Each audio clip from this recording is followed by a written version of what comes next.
칠흑 같은 밤, 갓난아기 등에 시커먼 돌비늘이 돋아났어. 욕의 새끼라며 마을 사람들이 쇠스랑을 들고 문을 부수며 들이닥쳤지 뭐야. 산이 무너져 수백 톤 바위가 덮치는데 돌팔매질 당하던 그 괴물놈이 맨몸으로 돌진하는 게 아니겠어. 녀석의 운명은 어찌 될꼬. 칼날 같은 산바람이 낡은 문풍지를 갈기갈기 찢어낼 듯 흉포하게 불어대던 칠흑 같은 밤이었습니다. 매캐한 군불 연기가 가득 찬 비좁은 방 안에서는 아이를 받던 늙은 산파가 기겁을 하며 엉금엉금 기어 방문 밖으로 도망치고 있었지요. 방금 태어나 피투성이가 된 핏덩이의 등짝과 두 팔뚝의 시커멓고 딱딱한 짐승의 돌비늘이 흉측한 갑옷처럼 빈틈없이 돋아나 있었기 때문이랍니다. 산파의 비명을 듣고 몰려든 마을 사람들은 끔찍한 욕의 새끼가 태어났다며 당장 산속 짐승의 먹이로 내다 버리라며 삿대질을 해댔습니다. 하지만 방바닥에 피를 흘리며 쓰러져 있던 늙은 어미는 파르르 떨리는 자신의 거친 두 손을 입김으로 호호 불어 따뜻하게 녹인 뒤 그 흉측하고 기괴한 아기를 자신의 찢어진 치마폭에 깊숙이 감싸 안고 하염없이 뜨거운 눈물만 흘렸지요.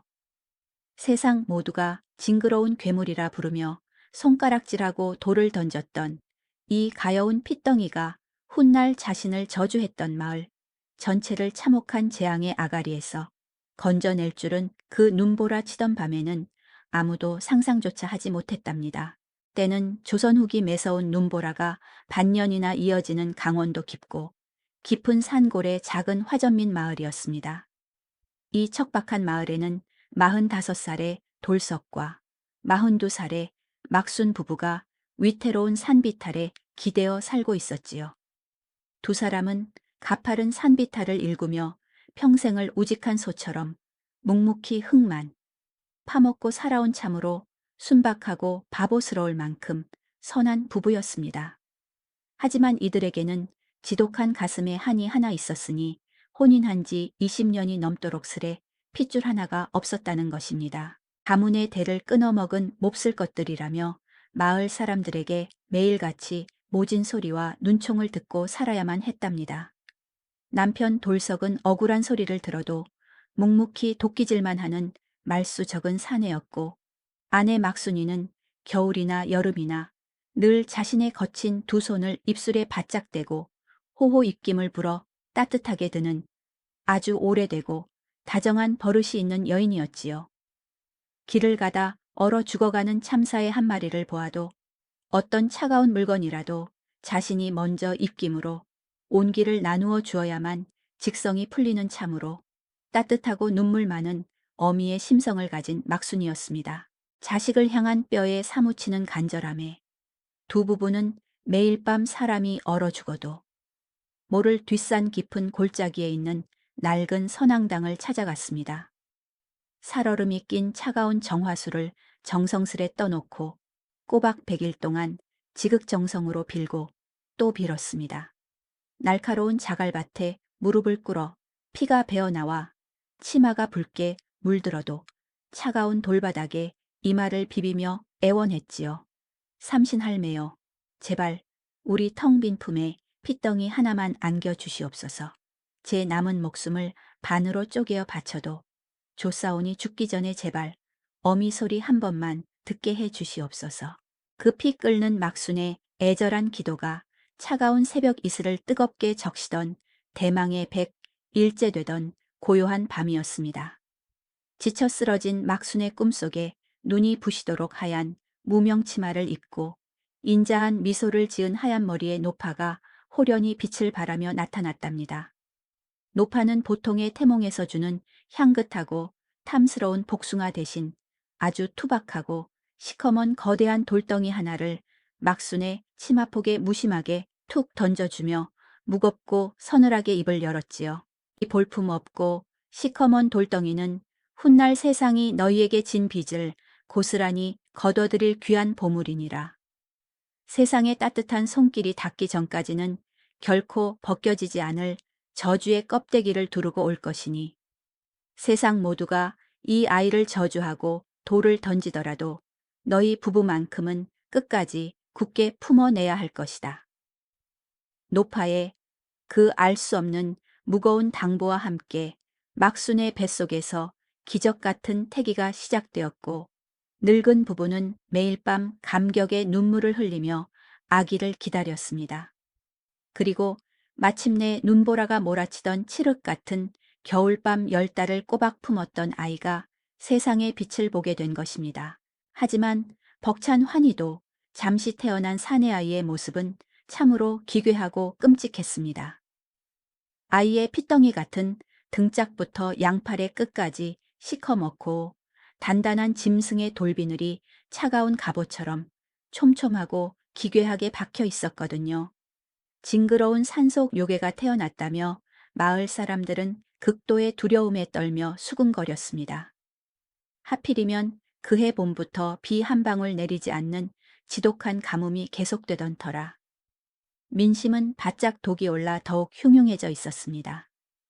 저 요괴 새끼가 태어나서 마을에 비가 오지 않고 하늘이 노했다는 잔인한 헛소문이 역병처럼 퍼져나갔지요.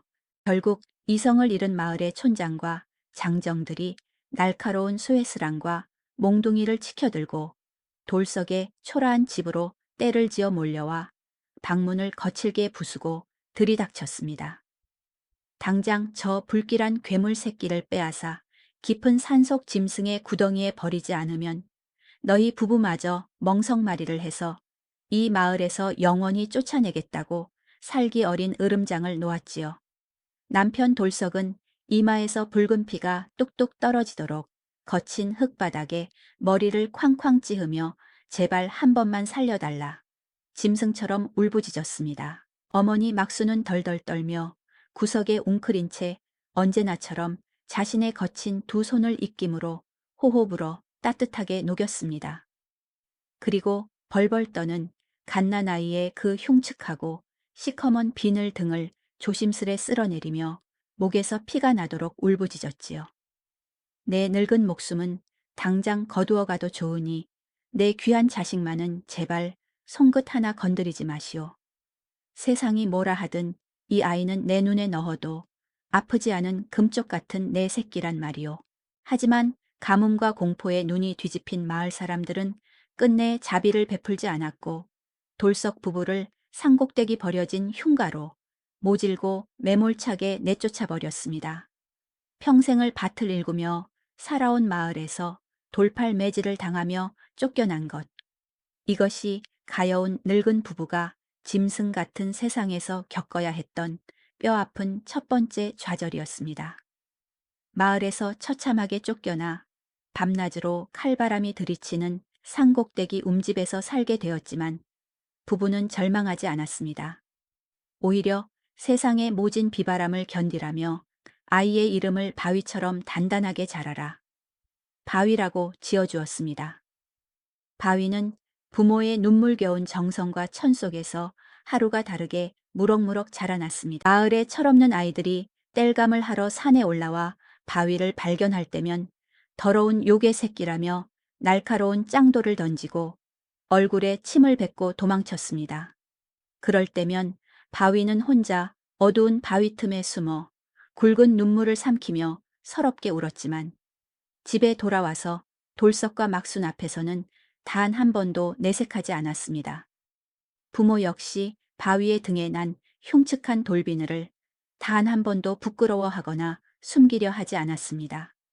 매일 밤 막순은 동네 아이들이 던진 돌에 맞아 시퍼렇게 피멍이 든 바위에 단단한 비늘을 따뜻하게 든 손으로 밤새 어루만지며 귀에 대고 다정하게 속삭여 주었답니다. 바위야 내 아들아 절대 기죽어 울지 마라. 남들은 너를 흉측한 요괴라. 손가락질하고 돌을 던져도 이 어미의 눈에는 내 등짝에 이 비늘조차 밤하늘에 눈부신 흑진주처럼 고우니라. 넌 삼신할매가 죽어가는 우리 부부를 살리려 하늘에서 내려주신 세상에서 가장 귀하고 찬란한 보물이란다. 그 뼛속까지 스며드는 따뜻한 어미의 손길과 맹목적인 사랑 속에서 바위는 세상의 잔인한 증오를 묵묵히 견뎌냈습니다. 어느덧 시간이 흘러 바위는 키가 8척이 훌쩍 넘고 힘이 호랑이처럼 장사인 건장하고 우직한 산사내로 자라났습니다. 겉모습은 거대한 바위 같았지만 그 속은 어머니 막순을 닮아 한없이 따뜻하고 여렸습니다. 바위는 밤마다 사람들이 잠든 틈을 타 몰래 산을 내려갔습니다. 그리고 늙은 호러미가 홀로 사는 집 마당에 겨울을 날 땔감을 가득 패어놓고 오거나 비바람에 무너진 가난한 이웃의 마을, 돌담을 조용히 다시 쌓아두고 어둠 속으로 사라지곤 했습니다. 평생 상잇을 구석구석을 발바닥으로 훑고 다녔기에 바위는 어느 길목이 장마철 토사가 쏟아지면 마을로 곧장 흘러드는 위험한 자리인지를 마을 누구보다 훤히 꿰고 있었답니다. 태어나자마자 자신을 산속으로 내쫓고 돌을 던진 잔인한 마을 사람들이었지만 부모에게 평생 배운 그 따뜻한 심성 덕분에 바위의 마음속에는 분노와 미움 대신 척박하게 살아가는 백성들에 대한 깊은 연민이 자라고 있었던 것입니다. 하지만 마을 사람들은 아침에 일어난 그 기이한 선행조차 산속 요괴가 자신들을 잡아먹기 위해 내린 불길한 저주라며 두려워하고 움집을 향해 가래침을 뱉을 뿐이었습니다. 그 누구도 흉측한 껍데기 속에 숨겨진 바위의 맑은 진심을 보려 하지 않았습니다. 그러던 어느 늦은 여름이었습니다. 하늘에 거대한 구멍이 뚫린 듯 무시무시한 폭우가 꼬박 닷새 동안 미친 듯이 쏟아져 내리기 시작했습니다.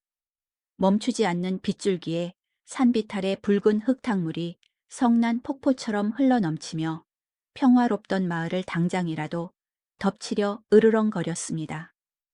마을 사람들은 가재도구조차 챙기지 못한 채 모두 혼비백산하여 마을에서 가장 지대가 높고 기둥이 튼튼해 보이는 서당 건물로 몰려가 피신한 채 서로를 껴안고 오들오들 떨고 있었습니다. 그때였습니다. 산꼭대기 위태로운 움집에서 비바람을 간신히 피하며 마을을 걱정하던 돌석과 막순, 그리고 바위의 귀에 산 전체의 뼈대가 찢어지는 듯한 기이괴하고 거대한 파열음이 쩍하고 들려왔습니다. 수일간의 빗물을 견디지 못한 늙은 산등성이가 마침내 무너져 내린 것입니다.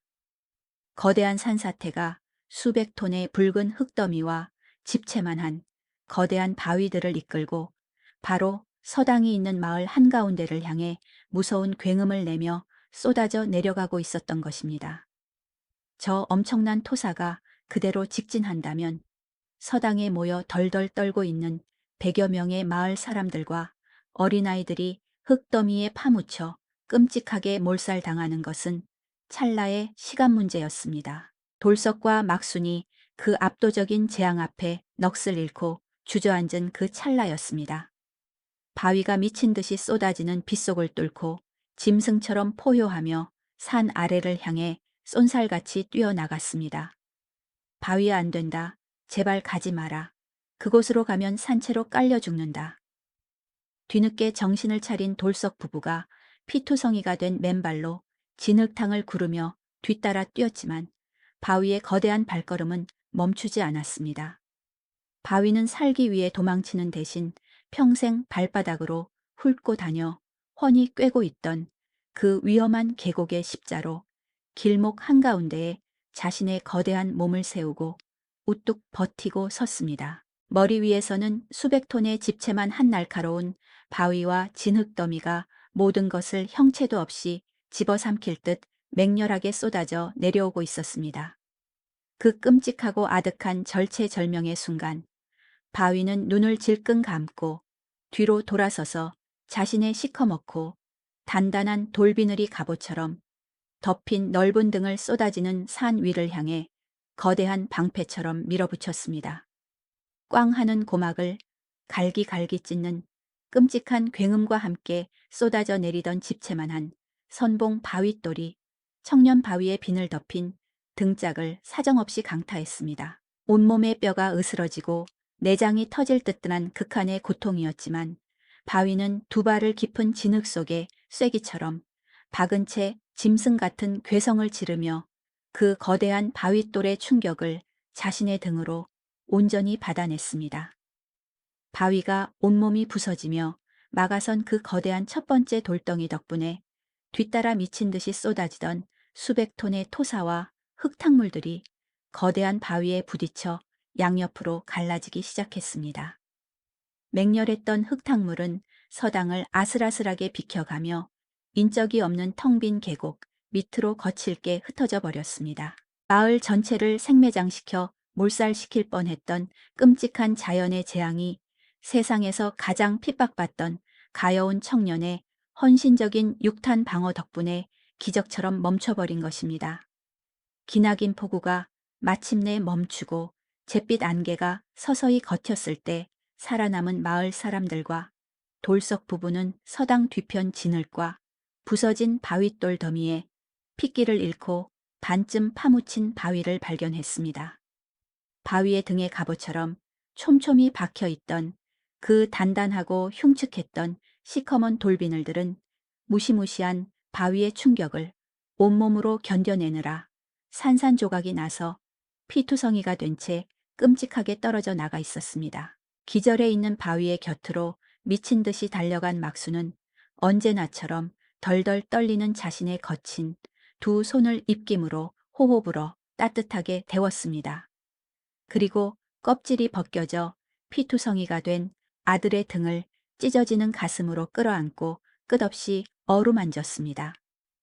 삼신할매가 20년 전 꿈속에서 말했던 그 시커먼 돌덩이가 세상이 진 빚을 걷어들일 귀한 보물이라는 예언과 따뜻한 손길이 닿기 전까지는 결코 벗겨지지 않을 저주의 껍데기라는 그 무거운 당부의 의미가 마침내 이 처절한 핏빛 방어 속에서 완벽하게 회수되는 순간이었습니다. 죽은 줄만 알았던 바위가 밭은 숨을 헉하고 내쉬며 천천히 두 눈을 떴습니다. 그제서야 목숨을 구한 마을 사람들은 흉측한 요괴라며 돌을 던지고 침을 뱉었던 자신들의 끔찍한 어리석음과 잔인함을 뼈저리게 뉘우치며 차가운 진흙 바닥에 엎드려 엉엉 소리 내어 짐승처럼 통곡했습니다. 죄 없는 이 가여운 아이가 괴물이 아니라 우리 모두를 살려낸 하늘의 신장이었구나. 우리를 용서해 다오. 그 핏빛 밤에 5가지 기적이 동시에 일어났답니다. 첫째, 저주의 돌비늘이 마침내 산산조각 나 떨어져 나갔고, 둘째 어미 막순의 따뜻한 손길이 바위에 찢긴 등에 닿았으며, 셋째 티 없이 맑고 하얀 새살이 봄눈 녹듯 기적처럼 돋아나기 시작했답니다. 넷째 돌을 던졌던 마을 사람들이 진흙 바닥에 엎드려 참회의 눈물을 쏟았고, 다섯째 바위는 마을을 구한 하늘의 신장으로 후세의 길이 추앙받는 진정한 영웅이 되었지요. 평생을 올가매던 저주받은 요괴의 껍데기가 완벽하게 벗겨지고 진정 아름답고 늠름한 인간의 모습으로 눈부시게 다시 태어난 것입니다. 그날 이후 돌석과 막순 부부는 늦둥이 아들과 함께 오래도록 마을 사람들의 존경을 받으며 평화롭게 백년해로했다는 가슴 벅찬 전설이 전해집니다. 상처투성이의 등을 쓰다듬고 눈물을 흘리는 어머니 막순을 향해 바위가 피 묻은 입술을 열어 아주 작게 속삭였습니다. 어머니의 그 따뜻한 손길이 제가 세상에 맞을 때마다 단 한 번도 아프지 않게 저의 영혼을 지켜주었습니다. 이제부터는 제가 어머니의 세상을 지키겠습니다. 바위의 그 애틋한 한마디에 늙은 부모와 마을 사람들은 굵은 눈물을 멈추지 못했답니다. 우리 시청자분들, 오늘 이 눈물겨운 이야기를 가만히 들여다보면 가슴 깊이 남는 묵직한 이치가 하나 있답니다. 세상 사람들이 겉모습만 보고 흉측한 돌덩이라며 비난하고 버리려 할 때 오직 부모만이 그 돌덩이를 세상에서 가장 빛나는 흑진주라 부르며 자신의 천으로 따뜻하게 감싸 안았습니다. 삼신할매가 말했던 저주의 껍데기는 세상의 돌팔매로도 풀리지 않았지만 어미의 따뜻한 손길 한 번의 봄눈처럼 녹아내렸지요. 그 무조건적이고 절대적인 믿음과 사랑이 결국 거친 세상의 저주를 깨뜨리고 모두를 구원하는 거대한 기적을 만들어낸 것입니다. 세상이 내 자식을 어떻게 바라보든 변치 않는 맹목적인 온기로 끝까지 품어주는 것. 그것이 바로 우리 부모들이 가진 가장 위대하고 성스러운 힘이 아닐까요? 이 가슴 시리고도 따뜻한 전설이 여러분의 마음에 깊은 울림으로 남으셨다면 구독과 좋아요 한 번씩 눌러주세요. 그래야 다음에도 이렇게 여러분의 꽁꽁 언 마음을 녹여줄 예시야기 한 자락 정성껏 풀어드릴 수 있답니다. 오늘 밤 여러분 곁에 가족에게 따뜻한 눈빛 한번 보내보시는 건 어떨까요? 이 이야기에 공감하셨다면 댓글에 가족 두 글자만 남겨주세요. 다음번에도 더 정성껏 준비해서 찾아뵙겠습니다. 설화공방이었습니다.